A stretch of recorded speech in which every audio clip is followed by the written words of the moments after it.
Oi pessoal, tudo bem? Vamos continuar lendo aqui quase no final o livro Capitão da Minha Alma, Senhor do Meu Destino. Esse livro então é escrito por Napoleão Hill e ele está trazendo então trechos de conversa que ele teve ali com o Andrew Carnegie, que é o mentor dele, era o mentor dele na época. Foi o Carnegie, um magnata do aço, multimilionário, que aconselhou Napoleão Hill a estar fazendo essa pesquisa que resultou nessa filosofia do sucesso. Essa pesquisa levou 30 anos da vida dele. Nesse período ele entrevistou mais de 500 dos mais bem-sucedidos líderes de cada setor, além de milhares de outros empreendedores do ramo, tanto de sucesso como fracassados, além de muitos outros empreendedores, tanto de sucesso como fracassados, porque ele estava querendo então trazer o completo, né? Trazer uma filosofia de sucesso completa, e para a gente saber como alcançar sucesso, a gente deve saber também como é que se fracassa, porque aí a gente pode não cair no mesmo, não escorregar para o lado do fracasso e sim alcançar o sucesso. E ele traz o título desse livro inspirado no poema Invictus, do William Ernest Henley, que termina: não importa quão estreito, eu repito em todo o vídeo e repito errado sempre, não importa quão estreito o portão e quão carregado de punições a lista, sou senhor do meu destino, sou capitão da minha alma. E ele disse ali no segundo capítulo do Pensamento Organizado que ele lamentava que o Henley não tenha complementado o poema, não tenha continuado dizendo: isso se eu for o dono da minha mente, isso se eu tiver entendido que sou eu que crio a minha realidade através dos meus pensamentos, que se transformam em sentimentos, emoção, e aí eles que vão mostrar qual é a vibração em que eu vou estar, em que frequência eu vou estar vibrando, e é isso que é esse o termômetro que o universo usa para nos devolver, que a vida usa para nos devolver aquilo que a gente está buscando. Então, se o que a gente está recebendo da vida, a nossa realidade, aquilo que a gente está vivendo não está tão agradável, não é de abundância em todos os setores, então é porque a nossa vibração, a vibração que a gente está passando para o universo é uma vibração baixa, não é a vibração daquilo que a gente não está na frequência daquilo que a gente está buscando receber. Então é por isso que ele diz que há que se ser o capitão da nossa alma, senhor do nosso destino, sendo os guardiões da nossa mente, sendo dono da nossa mente, tomando conta daquilo que a gente pensa, tomando conta quais são os pensamentos aos quais a gente está dando a nossa atenção, com quais pensamentos nós estamos nos identificando. Porque decidir, não, eu vou fechar minha mente para pensamento, eu acredito na minha forma de entender que é impossível nessa realidade em que nós estamos todos, digamos, na mesma onda quântica e ali no campo, nesse campo magnético, em que há pensamentos, tanto os nossos como de todo mundo. Então nós estamos sob com a possibilidade de ser influenciado por todos esses pensamentos. Ali no Livro dos Espíritos, Allan Kardec, quando ele pergunta: nós somos influenciados? A resposta é: muito mais do que vocês possam imaginar. Então, a gente é influenciado, a gente recebe a influência de outros pensamentos, tanto nossos do passado como do campo em geral. Porém, aquele pensamento com o qual a gente vai se identificar e sair com ele, aí é diferente. E eu li também um livro que dizia que pensamentos são como convidados em uma festa. Se ele chega, ele não é bem recebido, ninguém vem conversar com ele, vem recebê-lo, vem servir alguma coisa para ele tomar, não chama ele para dançar, ele vai embora de fininho.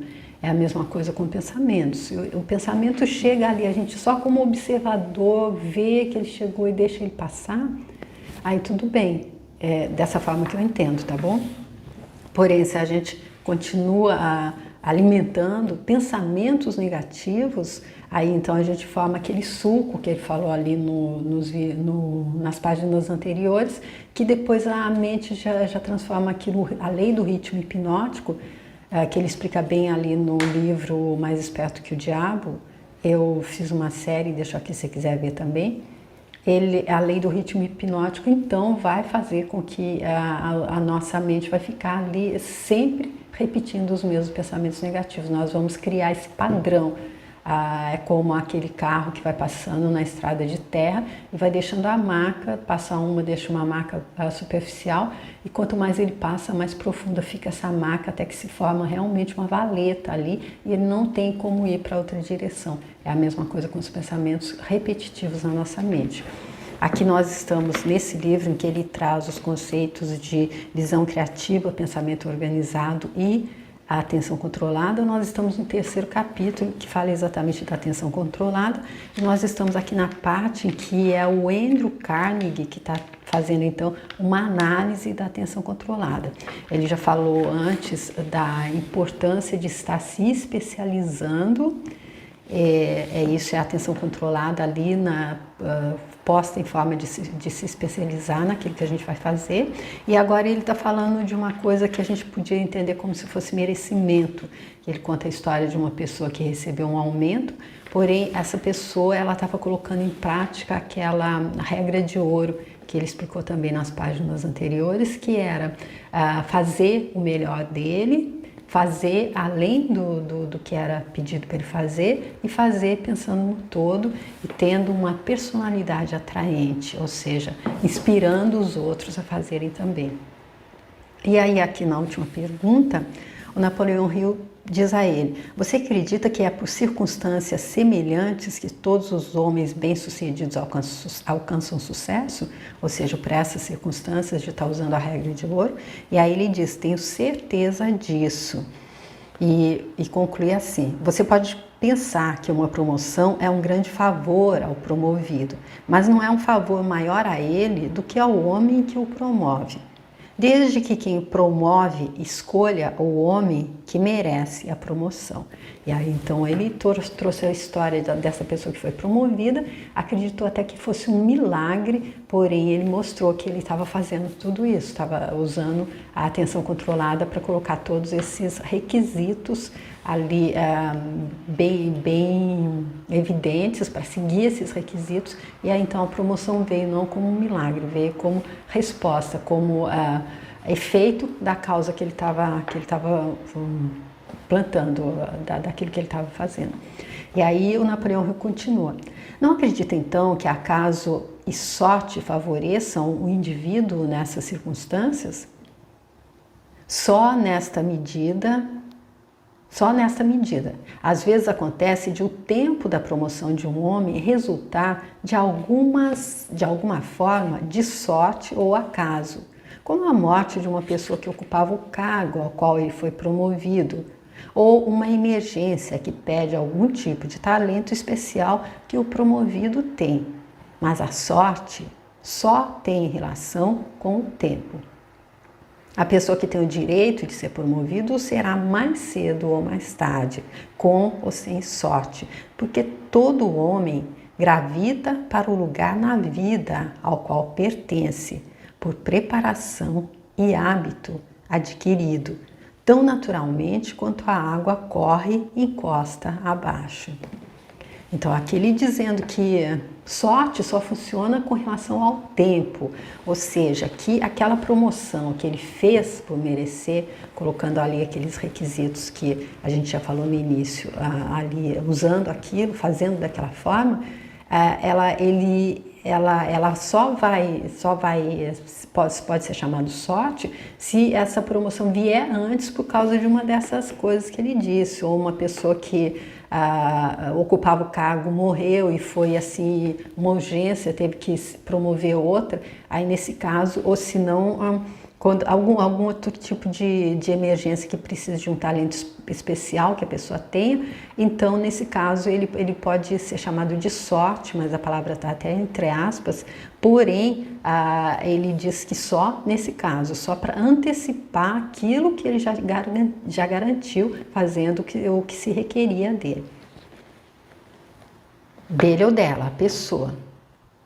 Ele diz que isso, a preparação e hábito adquirido, que a pessoa coloca em prática na vida dela, ela faz com que ela vá para o lugar que ela pertence, ou seja, ela faz com que não há nada que vá fazer com que ela não receba a promoção recebida. Ele diz que isso acontece tão naturalmente quanto a água corre encosta abaixo, ou seja, não tem como evitar. Se a pessoa fez o que se requer, ela vai ser promovida. Ela só vai ter sorte se acontecer alguma emergência. Nada pode mudar isso, seja qual for o nome que se dê à circunstância. Ele pode chamar de sorte, de feliz coincidência, do que quiser. Mas eu digo que o único tipo de sorte com que um homem pode contar é aquela que ele provê a si mesmo, por meio de esforçada preparação para o que quiser na vida. Ou seja, somos nós que fazemos a nossa sorte de acordo com aquela, a palavras dele, esforçada preparação para o que a gente quer na vida. Se a gente está em um trabalho e a gente quer ser promovido, então a gente pode prestar atenção aqui nesse exemplo que ele deu, aqui no vídeo anterior eu li inteiro, como é que a pessoa fez então para alcançar, e até ele nem esperava para tão rápido e ele achou até que fosse um milagre. Então é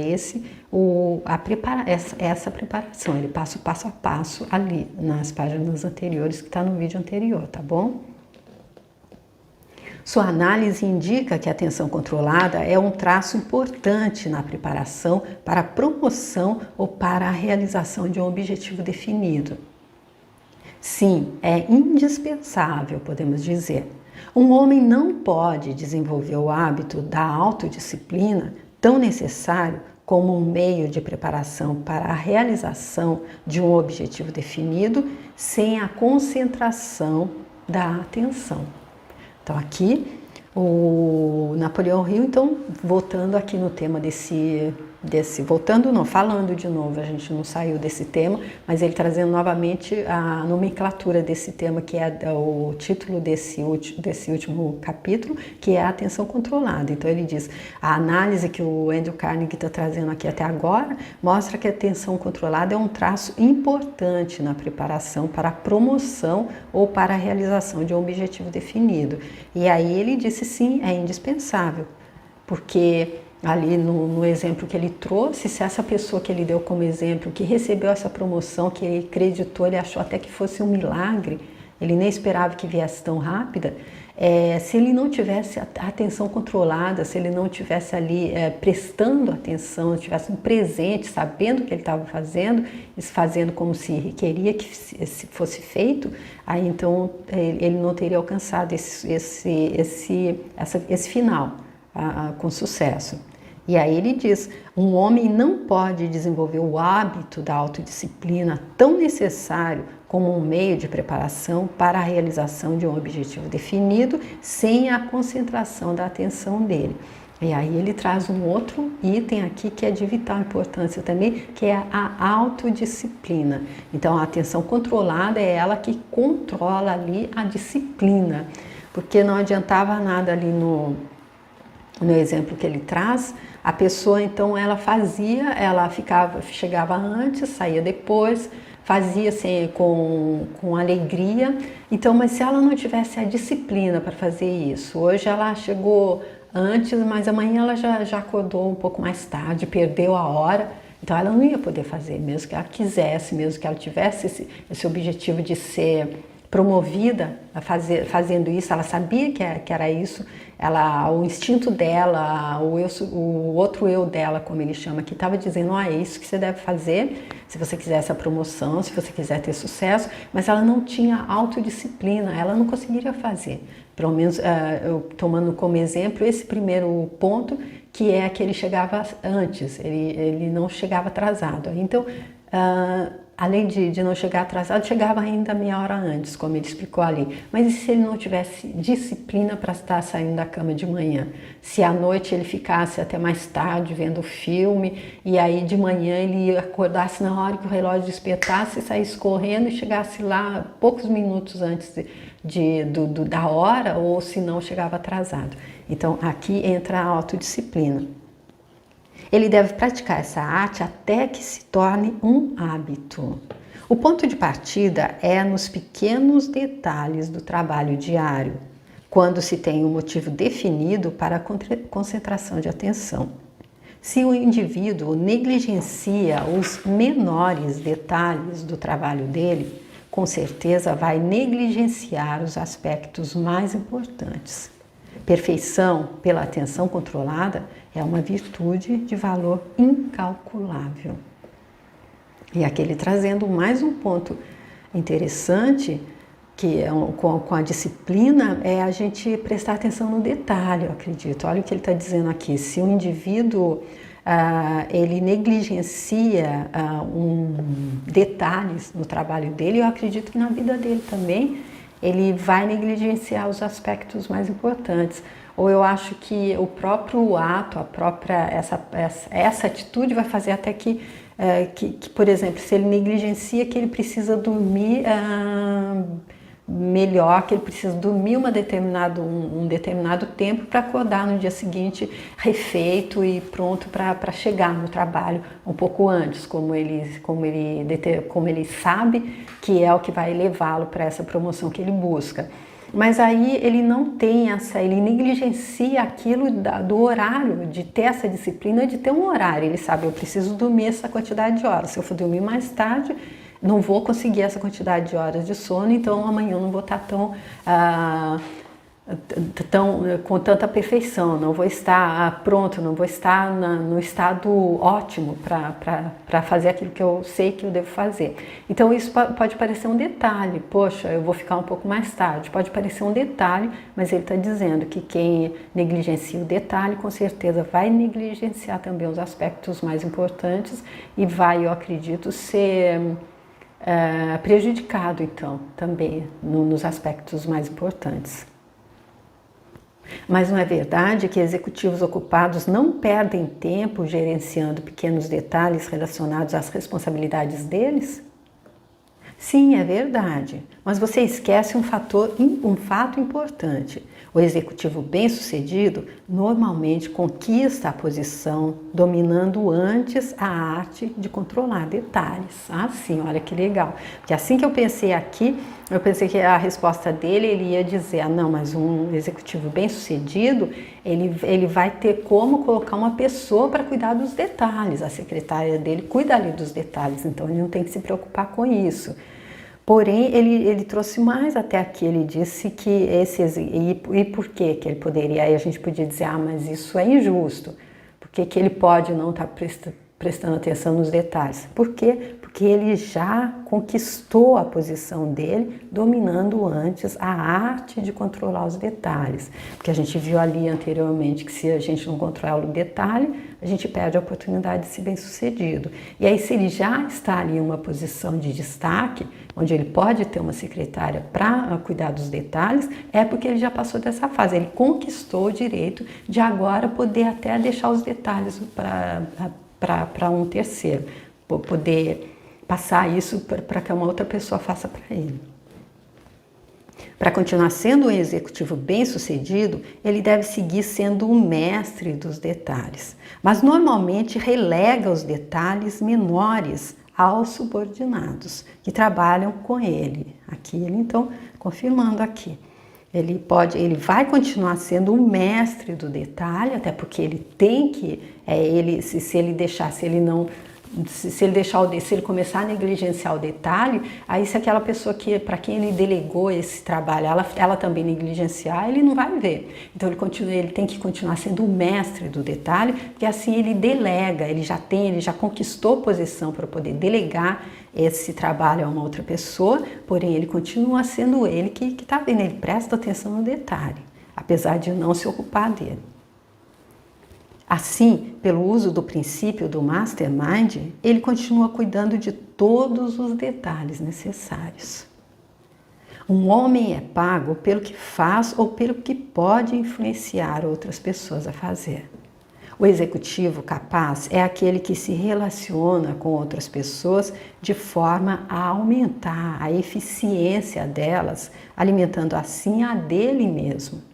O homem que sabe garantir o trabalho feito e bem feito por outras pessoas vale muito mais do que aquele que o faz. Nossa, legal essa observação, né? Então, aquilo de delegar, não é você delegou e esqueceu. Deixa de qualquer jeito, não olha como ele está dizendo. O homem que sabe garantir o trabalho feito e bem feito por outras pessoas vale muito mais do que aquele que o faz. Porque aquele que faz está fazendo, é só o dele. Mas aquele que delegou e que está conseguindo que o outro faça bem feito, não só faça, mas como faça bem feito, é porque ele tem ali aquela habilidade de influenciar outras pessoas a fazer. E como é que ele influencia? Mostrando o próprio exemplo, eu acredito. Que isso não só no trabalho, mas em toda a vida.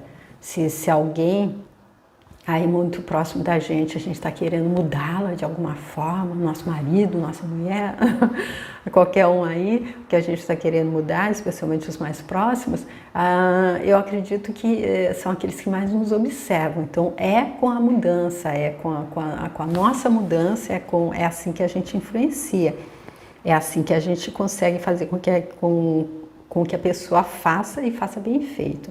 E para mudar, a única pessoa que a gente pode mudar é a gente mesmo. E a nossa mudança é que faz com que o outro também pense, nossa, mas olha, até que ele está bem mais simpático dessa forma, olha só, e ainda tá ficando até mais bonito, e olha, parece que está até com um carro novo, ganhou até uma promoção, o que será que ele está fazendo?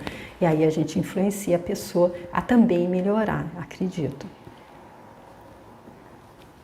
Mas ele precisa conhecer os detalhes, senão não saberá como delegá-los aos subordinados. Aqui ele deixando bem restrito ali no trabalho mesmo, aquele executivo então que chegou ali naquele posto em que ele tem como, um executivo, quem quer que seja, um comerciante ou quem quer que seja, que ele tem como estar delegando, ele tem como estar pagando alguém para fazer, se ocupar dos detalhes, ele tem que conhecer.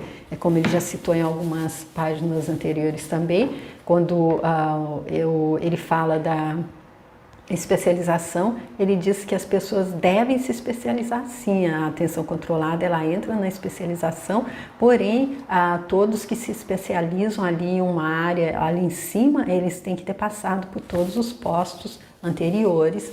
Aquele que chegou ali em cima como chefe, especializado em alguma coisa, ele deve conhecer toda a linha de montagem, tudo ali do início do processo até chegar ali no final. A atenção controlada tem outros benefícios, além dos disponíveis de sua aplicação nos relacionamentos humanos, como você mencionou? Sim, muitos. Vamos citar alguns dos mais importantes. Primeiro, a atenção controlada é o meio pelo qual um indivíduo obtém o controle sobre as faculdades da mente dele, por meio de autodisciplina. Isso é importante o bastante para justificar todo o tempo que se investe para desenvolver o hábito da concentração, mas há outras vantagens. Então, aqui ele trazendo novamente a autodisciplina, quando o Napoleão Hill pergunta então se a atenção controlada tem outros benefícios, além dos disponíveis quando ela é aplicada nos relacionamentos humanos. Como ele mencionou, ele estava trazendo ali como é que a atenção controlada faz com que a pessoa então possa estar influenciando as outras pessoas, mas se ela tem outros benefícios. Ele diz sim, vamos citar alguns dos mais importantes. Primeiro, a atenção controlada é o meio pelo qual o indivíduo obtém o controle sobre a faculdade da própria mente. Antes de influenciar os outros, então, ele influencia a si próprio. E acredito até que aqui teve umas páginas ali anteriores, onde ele fala que se conquistar a si mesmo é excelente, mas ser conquistado por si mesmo é a pior coisa que pode acontecer. É mais ou menos isso, eu não vou achar aqui agora onde está exatamente, mas foi isso que ele disse. Porém, eu disse que eu não tinha entendido, mas eu acho que quando a gente se deixa conquistar por nós mesmos, seria quando a gente não tem autodisciplina e quando a gente se deixa levar pela mente. E a gente sabe que a mente mente, não é? E que se a gente deixar ela solta, a deriva, ela vai nos levar ali para onde onde ela quiser ir mesmo, totalmente sem identificação com o nosso outro eu, como ele chama. E aí vai nos levar, normalmente nos leva para o sofrimento e para a falta e para a escassez. Então eu acredito que isso seja ali naquele ponto. Depois eu refleti mais sobre, eu li novamente e eu pensei que fosse isso, foi o que eu entendi, que quando se deixar conquistar por si mesmo, quem é eu mesmo?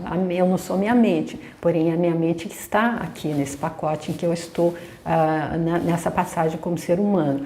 Então eu acredito que seja isso, porém não é só a minha forma de entender até agora. Isso é importante o bastante para justificar todo o tempo que se investe para desenvolver o hábito da concentração, mas há outras vantagens. Ela é o principal meio pelo qual todos os hábitos voluntários são desenvolvidos. Também é o meio pelo qual se podem eliminar hábitos indesejáveis. Atenção controlada, se a gente quer eliminar um hábito indesejado, a gente tem que ter atenção controlada, senão de repente no automático, porque hábito é aquela coisa que o Og Mandino disse ali na Universidade do Sucesso, que é como a gente primeiro faz o hábito e depois ele nos escraviza, nós nos escravizamos a ele. E se é um hábito negativo, é chamado vício, né? Um hábito negativo. E a gente se escraviza a um vício e a gente está fazendo até no automático, se a gente não tiver atenção controlada. Quando a gente resolveu, não, eu vou me bater contra esse vício agora, se a gente não tiver ele com a atenção controlada no presente, quando a gente vê, a gente já acendeu aquele cigarro, a gente já encheu aquele copo, mais ou menos assim. Ela pode ser usada para limpar a mente do medo e dúvida, preparando dessa forma o caminho para o exercício da fé. É o meio pelo qual a mente pode ser limpa para a oração, porque a concentração em um desejo definido, em um espírito de fé, é oração. Então, ele dizendo que a atenção controlada também que faz com que a gente encontre aquela emoção da fé bastante ali no momento de fazer oração. Porque ele já disse ali, num subitem lá que foi só sobre oração, ele disse que se não houver a emoção da fé, a emoção da fé, digamos que seja um envelope, onde a gente coloca a nossa mensagem que a gente quer enviar para Deus. Então, se não tiver essa emoção da fé, e ele diz que sem a atenção controlada também isso não é possível. Todos esses são benefícios de que um indivíduo pode desfrutar pela aplicação da atenção controlada, sem contato com ninguém. Sim, porque a pergunta do Napoleão Hill foi se ela também era interessante, se ela tinha outros benefícios, além da aplicação nos relacionamentos humanos. Então, aqui ele mostrando quando ela é usada só com a gente mesmo, como é que ela pode, quais são os benefícios que ela traz, então. Tá bom, gente? Eu então paro por aqui também, porque ele disse que era super interessante a gente estar lendo e relendo, era super interessante a gente estar prestando muita atenção para que esses princípios que ele está trazendo aqui possam fazer o que ele está dizendo que é possível que seja feito, que é nos ensinar a dominar a nossa mente, e aí a gente vai pensar de modo criativo, organizado e atento, e aí a gente vai tomar ações que vão nos levar ao sucesso. É isso que ele garante aqui, então, nesse livro, Capitão da Minha Alma, Senhor do Meu Destino, que é esse livro, então, que ele está trazendo um pouco daqueles conceitos que ele levou 30 anos trabalhando, estudando, para tá colocando, fazendo com que fosse uma filosofia de sucesso. Ele traz esses conceitos ali todos também, essa filosofia, toda essa os princípios básicos que ele foi montando para criar essa filosofia, estão todos ali no livro Pense em Riqueza, que eu fiz também, tá? Eu deixo a série aqui também se você quiser ver. E eu te agradeço, você que está acompanhando, espero realmente que os comentários que eu faço possam estar ajudando de alguma forma na compreensão. Se por acaso você entendeu de outra forma e quiser me mandar uma mensagem, eu vou ficar super feliz também. E se você quiser compartilhar o vídeo, se você quiser deixar a sua curtida, É super interessante também. Se você quiser se inscrever no canal, eu tenho esses outros 2 livros dele e outros livros lá que eu fiz também, que estão nessa mesma batida de quem está procurando entender como é que faz para atualizar na nossa realidade aquela vida grandiosa que Deus está sonhando para a gente. Como a Oprah Winfrey, que disse que pegou esse título aqui, Capitão da Minha Alma, Senhor do Meu Destino, como um mantra. Depois que ela conheceu esse livro, quando ela tinha 8 anos, ela escreveu, ela conheceu o poema, ela disse que não entendeu a profundidade das palavras, porém sentiu que elas eram profundas e por isso, nessa tenra idade, 8 anos, ela escreveu e colou no espelho e trouxe isso como um lema para a vida dela. E ela é exemplo do Napoleão Hill, que também nasceu em uma cabana de um só cômodo, nasceu na pobreza. E o Andrew Carnegie também, ambos nasceram pobres, ela também não nasceu em situação de riqueza. E ela então trouxe isso como um mantra que ela diz que ela repetiu sempre. Hoje ela é uma multimilionária e ela diz que ela ela vive literalmente o sonho de Deus para ela, que seja, não é só ser rico, não é só ter abundância financeira, mas sim ter tudo, é o pacote completo, ter toda a felicidade, a plenitude possível nessa realidade do dual, nessa realidade do relativo tridimensional. Então, eu espero que vocês estejam então gostando também. A gente está quase terminando e que vocês possam estar comigo então para a continuação, tá bom? Para o próximo vídeo. Obrigada, tchau!